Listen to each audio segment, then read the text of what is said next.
8 de la mañana, 51 minutos. Como ustedes saben y les veníamos informando, el presidente de la República, Luis Lacalle Pou, elevó al Parlamento un proyecto de ley que modifica algunos artículos de la Ley de Violencia Basada en Género. Para hablar de este tema recibimos a Mariana Cabrera, prosecretaria de la Presidencia. Bienvenida. Buenos días, ¿qué tal? Muchas gracias por la invitación. Gracias por venir a conversar con nosotros. Bueno, ¿cuál ha sido el espíritu de estas modificaciones? Son 4 artículos concretamente que se modifican de la ley. Exactamente.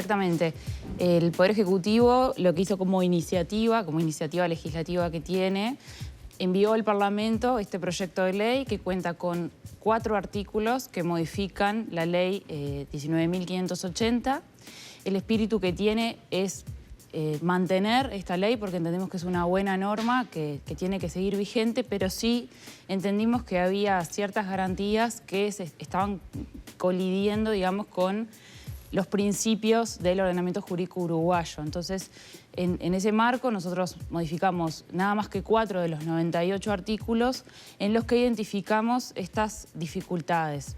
El primero y el segundo tiene que ver con lo que se llama el debido proceso legal y garantías para el denunciado, que lo que estaba sucediendo en este momento era que no tenía una oportunidad expresa, a texto expreso, de poder defenderse o presentar prueba en contrario, que es lo que sucede con cualquier otra denuncia, con cualquier otro delito.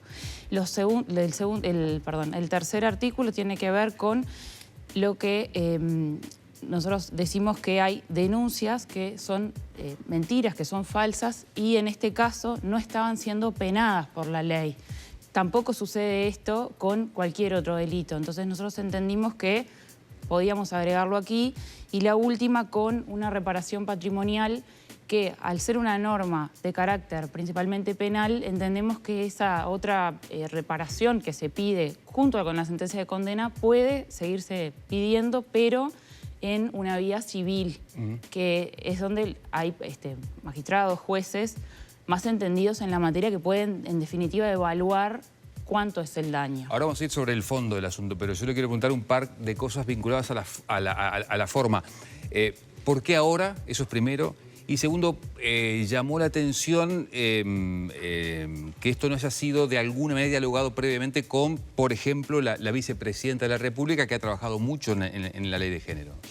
El porqué de la hora es porque el gobierno viene escuchando a distintas organizaciones. Este es un gobierno que siempre ha pensado en la gente y que, mediante determinadas comunicaciones se han manifestado ciertas incongruencias, ciertos problemas de la población, ejemplos de personas que no han podido acceder a una defensa justa, efectos de denuncias infundadas que han generado un montón de complicaciones dentro de la familia.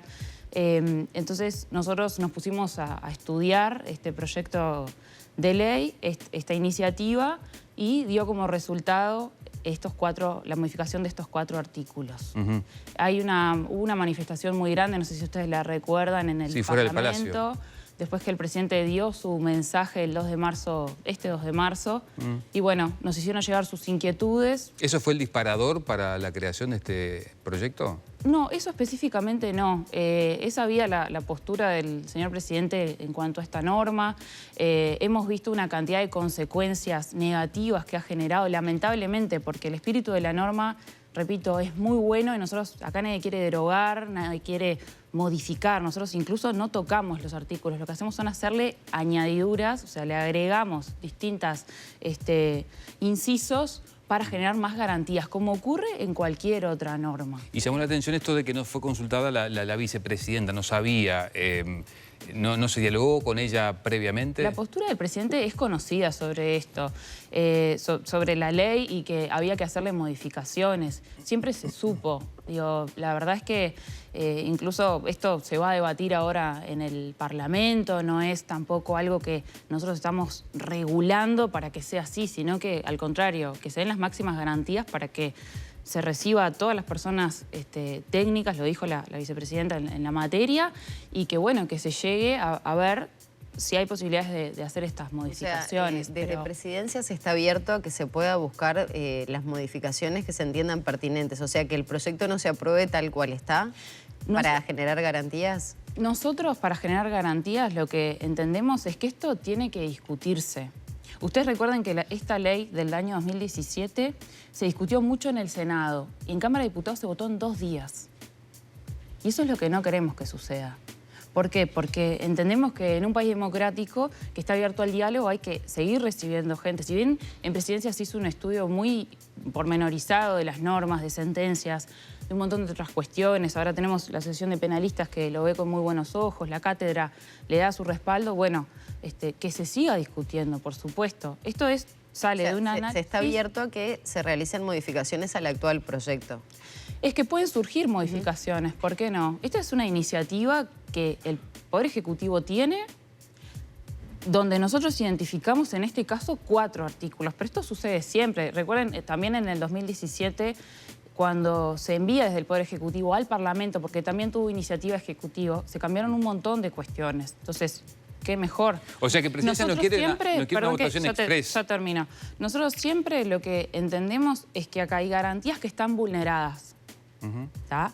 Para las 2 partes, no solo para el denunciado, para la víctima también.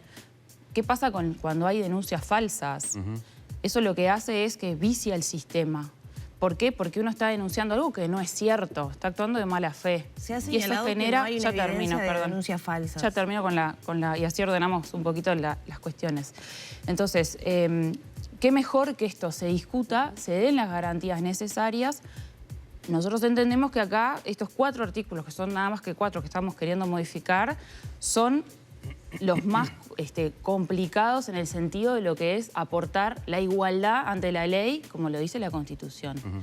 Respecto a la evidencia de las denuncias falsas, a mí me llama muchísimo la atención, la verdad, que hablemos de números, cuando acá estamos hablando de gente, de personas. Porque ustedes no sé si saben lo que genera una denuncia falsa en una familia, y no digo en el hombre nada más. ¿Qué genera, por ejemplo? Tengo una persona que el otro día me comentó que su tía había denunciado a su padre. Los padres de ella casados, siguen viviendo juntos, se tuvieron que mudar. La persona está en su casa con prisión domiciliaria. ¿Por qué? Por una denuncia falsa. Entonces, la verdad que a mí me llama muchísimo la atención que alguien nos venga a recriminar los números. Acá estamos hablando de gente, de personas y de dignidad humana. Claro, los números de violencia hacia niños y mujeres son enormes en Uruguay, ¿no? Y quienes trabajan en el tema señalan que, primero, no están contabilizadas, no hay información sistematizada, y por otro lado, en países que sí lo hacen son marginales. Y a veces, bueno, ahí se puede colar algún caso, que obviamente son personas y no es justo, pero que, bueno, de alguna manera las medidas cautelares son para justamente cuidar a las vulnerables, sobre todo pensando en niños y niñas y adolescentes, al momento de hacer una denuncia. Eso no se cambia. Las medidas cautelares, si ustedes leen el proyecto, nosotros de nuevo no modificamos nada. Lo que hacemos son agregados para dar más garantías. Las medidas cautelares nosotros no las tocamos. ¿Por qué? Porque cuando se realiza una denuncia, el proceso se activa de forma automática. Automáticamente, ¿qué es una medida cautelar? Para que la gente entienda también. Es una medida que se toma de urgencia, porque yo estoy denunciando, estoy en una situación de vulnerabilidad, activo la cautelar. Ahora, nosotros entendemos que eso no se debe tocar, por eso nada dijimos sobre eso. En cuanto a las denuncias falsas, ¿por qué yo no voy a penar a una persona que está diciendo algo que es mentira y que encima le está generando a una familia un montón de repercusiones? Miren que hay casos de personas que lamentablemente se han quitado la vida por esto. ¿Y por qué? Porque no han tenido oportunidad de ejercer su derecho a la defensa. Nosotros en Uruguay, por suerte, tenemos un sistema tan garantista.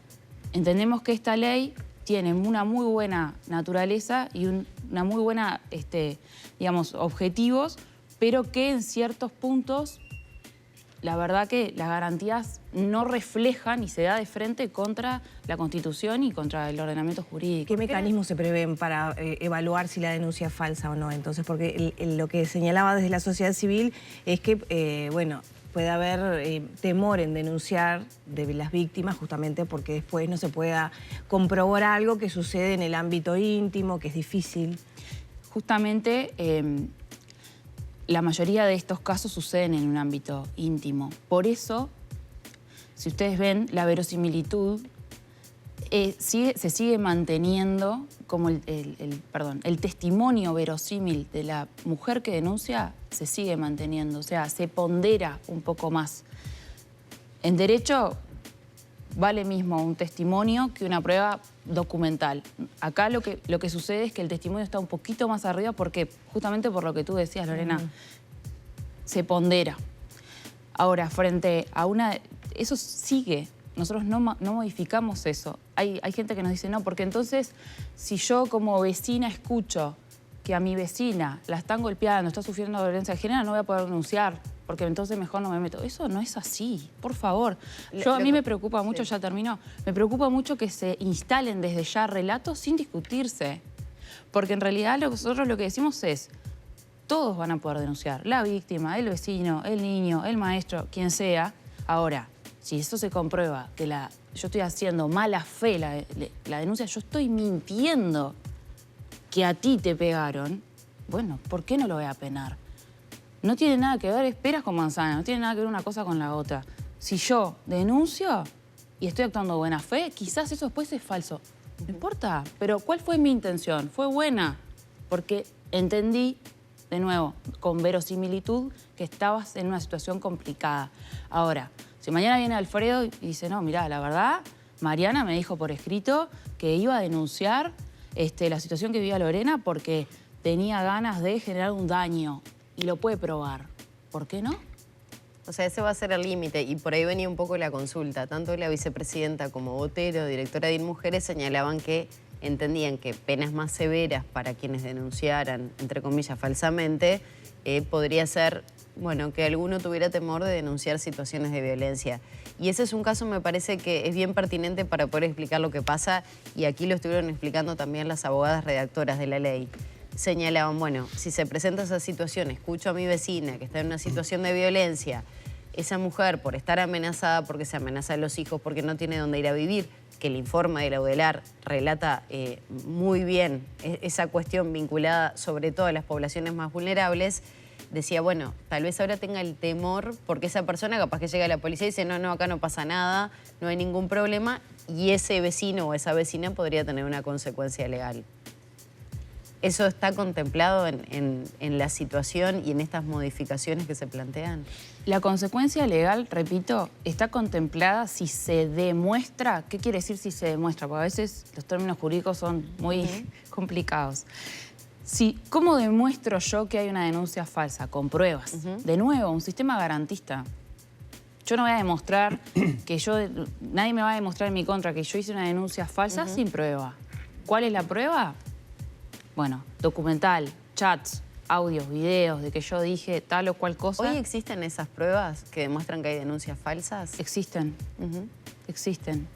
Y existen pruebas, existe mucha documentación y al denunciado, lo que nosotros decíamos en la exposición de motivos, es que se le dificulta mucho hacerlas valer porque está tan ponderado solamente el testimonio y nosotros, si ustedes ven el proyecto de ley, lo único que hacemos es decir que las pruebas deberán evaluarse, las pruebas ofrecidas por ambas partes deberán evaluarse con los criterios de la sana crítica, que la persona tendrá oportunidad de presentar. Existen, sí, pero además lo que sucede es la existencia de una prohibición legal que tiene la ley en el artículo que nosotros queremos modificar, que es el artículo 59, que prohíbe a texto expreso que exista responsabilidad frente a una denuncia falsa, frente a una mentira. Entonces, a veces te dicen, no, pero la persona tiene oportunidad de presentar prueba en contrario. Sí, pero no va a ser penada, porque la ley te lo prohíbe. ¿Pero eso no iría en contra del artículo 179 del Código? Ya de por sí, si uno le miente a la justicia. Exactamente. Pero va en contra. Porque hoy por hoy vemos la situación de la denuncia falsa de Yamandu Orsi, por ejemplo, que se comprobó que había una trama, se confirmó en un programa de televisión, hay chats que revelan eso, y más allá que era otro tipo de delito, se está aplicando el artículo 179 del Código. ¿Por qué no es aplicable cuando se comprueba que hay una trama, hay una mentira y un mensaje al día de hoy? ¿Tenía que estar a texto expreso en la ley? A texto expreso tenés una prohibición de no perseguir ese tipo de situaciones de acuerdo al Código Penal. Es la verdad que de la búsqueda que nosotros hicimos desde Presidencia, cualquier otro delito, como este caso, tú denuncias una lesión, esa lesión es falsa, aplico el Código Penal. Yo, Mariana, denuncio mañana un homicidio y resulta que es falso el caso de la chica que denunció a su expareja por violación, secuestro y no sé qué otras cosas más. Le cae todo el peso de la ley a esta persona, al muchacho. Resulta que eso era falso. ¿Qué pasó? 179 del Código Penal para esta chica condenada por este delito. En este caso no, porque si ustedes leen la ley, excluye a texto expreso esa responsabilidad. Que después podemos entrar en el debate de, a ver, la propia ley 19.580 deroga el 179 en este caso. O sea, eso es un tema más a nivel jurídico. Pero acá tenés una prohibición. Y los propios jueces te dicen, yo no puedo perseguir esta denuncia falsa porque la ley me lo está prohibiendo. Entonces nosotros, nuevamente, lo que hicimos acá fue instalar una garantía. Poner una garantía de que, no solamente porque decimos la denuncia falsa hay que perseguirla, sino para que funcione mejor. Mucho se ha hablado del tema de los recursos de la ley. ¿Cómo hacemos que la ley funcione mejor? Con más garantías, saneando, sacando lo que no hay que investigar. ¿Por qué se modifica la reparación patrimonial de daños? La reparación patrimonial de daños, nosotros entendemos que eso tiene que ver con en materia civil. Cuando yo hago una denuncia a nivel penal, una cosa es la condena penal y otra cosa es lo que yo pueda reclamar porque yo entiendo que tuve un daño a nivel económico.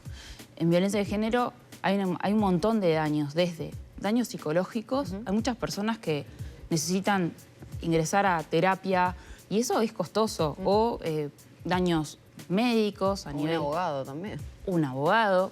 Bueno, nosotros entendemos que eso no lo tiene que dirimir la justicia penal, pero no lo entiende Mariana. Lo dice el nuevo Código de Proceso Penal, artículos 101 y 102. Frente a un hecho ilícito, no puedo reclamar en esa vía lo económico. ¿Por qué nosotros lo sacamos de ahí? Porque al ser un tema civil, personalmente entiendo que eso da muchas más garantías, porque ¿por qué está tasado en 12 sueldos mi daño? ¿Quién me va a decir a mí que el daño que yo sufrí son de 12 sueldos? Capaz que son de 40. ¿No era una manera de unificar todo en un mismo ámbito, justamente para que la persona no tuviera que hacer un proceso penal, un proceso civil?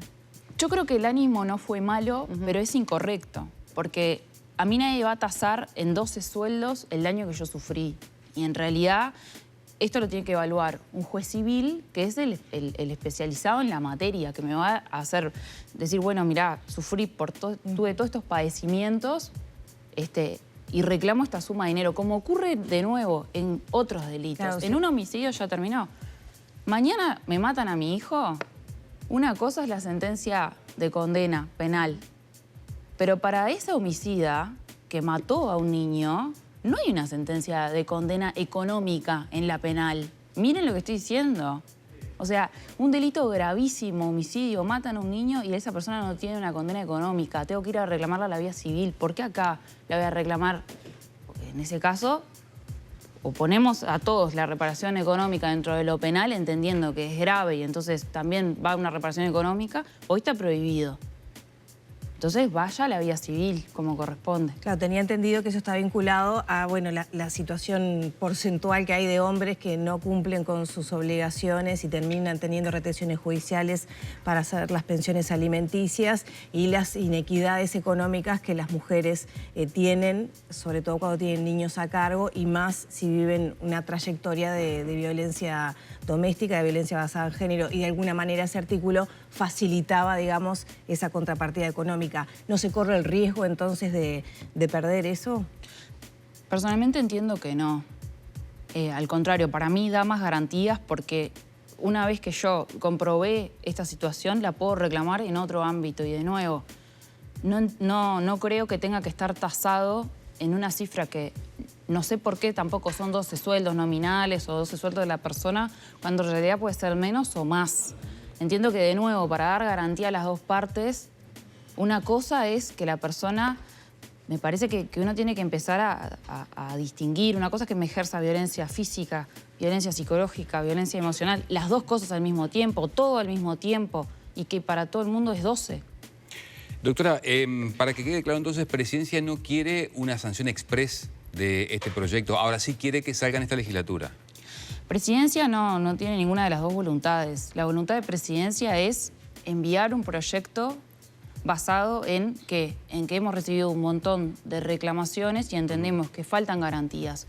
Ahora está en el foro parlamentario. O sea, la decisión de Presidencia, ¿cuál fue? Investigar, basarse en lo que estaba sucediendo y enviar un proyecto. ¿Le es indiferente que vaya a Comisión de Equidad o Comisión de Legislación? Eso lo decide el Parlamento, Okay. Alfredo, porque son los especialistas en el tema y es donde... No, se lo pregunto porque hay dar la legisladores discusión. oficialistas que querían que fuera directamente a Comisión de Legislación porque es más rápida la sanción del proyecto. En Está ese en caso, Comisión de Género ahora. Ah, está en ahora equidad. está en la Comisión de Género, creo que entró, no sé, en estos días, ayer o antes de ayer. Bien. ¿Y cómo cayó en Presidencia las críticas de algunos sectores que habían presentado proyectos muy parecidos, como Cabildo o como Subía, por ejemplo? ¿Cuáles críticas? Porque yo entiendo que la coalición... Domenech concretamente dijo que hubo una especie de apropiación de estos documentos para presentar un proyecto alternativo. La verdad que para mí es, a contrario, sensu. O sea, yo me contento mucho de que la coalición una vez muestre coherencia en una iniciativa más. Creo que es una iniciativa en la que, por suerte, coincidimos. Hay artículos que de Cabildo Abierto que no están contemplados dentro de nuestro proyecto de ley, los de Subía sí. La exposición de motivos nuestra es un poco más fundada y me parece que eso denota el trabajo que se realizó, pero en lo personal contenta de que una vez más la coalición tenga esa coherencia de ir para adelante en un tema. Mariana, desde el Frente Amplio se ha señalado que el tiempo de presentación de este proyecto está vinculado a una intencionalidad de distraer todo el escándalo que se dio en los últimos días vinculados a los chats divulgados entre Iturralde y Penades y que de alguna manera esto distrae la atención. ¿Por qué se evalúa, un poco retomando el principio de la entrevista, por qué se evalúa presentarlo en este momento? Que es muy particular, ¿no? Con este tema que les mencionaba, más el ciclo electoral.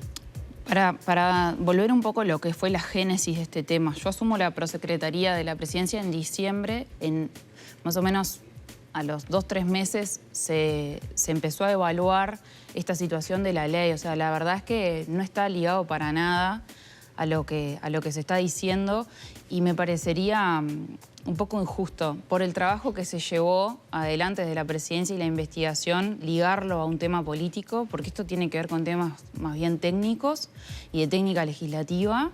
Y también me parece injusto por la cantidad de personas que están sufriendo frente a denuncias falsas, las consecuencias que se están generando en determinadas familias y vincularlo a un caso particular. No obedece no sabemos a cuántas ningún familias caso. están sufriendo esta situación que se menciona. De nuevo, con el tema de los números, no sabemos cuántas familias son, pero las hay. Entonces, entiendo que el derecho y el Estado, siendo un Estado que tiene que proteger a su gente y generar garantías, así haya una denuncia falsa, ya el Estado está fallando. Mariana, me gustaría retomar la cuestión vinculada a las pruebas y a la defensa, ¿no?, de estas personas denunciadas, que creo que por ahí también pasa un poco el eje central por lo menos de los ánimos que manejan y las aspiraciones que tiene este proyecto de ley. ¿Qué es lo principal en la modificación en este artículo que se presenta en el proyecto? En el artículo de la prueba, Sí. lo que se presenta en la prueba... ¿O qué cambia de antes a ahora? ¿Qué es lo que puede presentar la persona denunciada que antes no lograba tener? Exacto. Nosotros acá lo que incluimos es la oportunidad de que la persona presente prueba, ¿tá?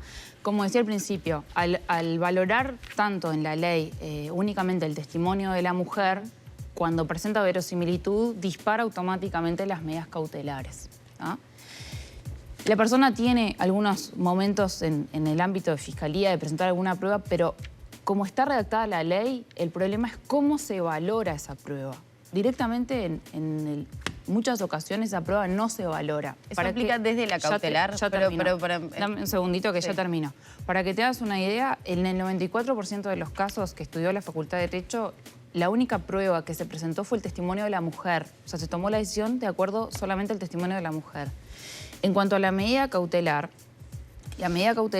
se va a disparar automáticamente, pero la persona va a tener la oportunidad de presentar en algún momento, bueno, esto no fue así, yo no estaba en ese día que me están diciendo, y un montón de otras garantías que hoy no están estipuladas. Hay otro tema con la prueba... Sacando la cautelar, por eso te consultaba eso que me parece pertinente. Yo voy, denuncio, automáticamente un juez dice, bueno, sí, se le aplica la cautelar No. y la persona no se puede acercar, se tiene que ir de la casa, la llevamos de un refugio. La cautelar nosotros no la tocamos. Lo que hacemos es incluir la oportunidad que en algún momento del proceso La persona tenga la oportunidad de presentar pruebas. de presentar pruebas. Y de repente la prueba que presenta se evaluará si es válida, si no es válida. Si es válida, bueno, se cambiará esa situación. ¿Por qué? Porque lo evaluará un juez. En este caso, los jueces especializados en violencia de género. Después está la otra instancia, que es la penal, porque a veces te dicen, no, la persona tiene derecho a presentar prueba, pero eso es cuando va ya a la instancia penal. ¿Cuánto pasó de la cautelar a la instancia penal? Capaz que 2 años. Digo, porque esto es importante diferenciarlo. Una cosa son los juzgados especializados en violencia de género, donde se toman las medidas cautelares. Otra cosa es la otra instancia, donde la persona tiene o no, si quiere, el denunciado, la oportunidad de defenderse o atenerse a la medida cautelar y listo. Bien. Bien. Mariana, muchas gracias por estos minutos. Gracias a ustedes por recibirme.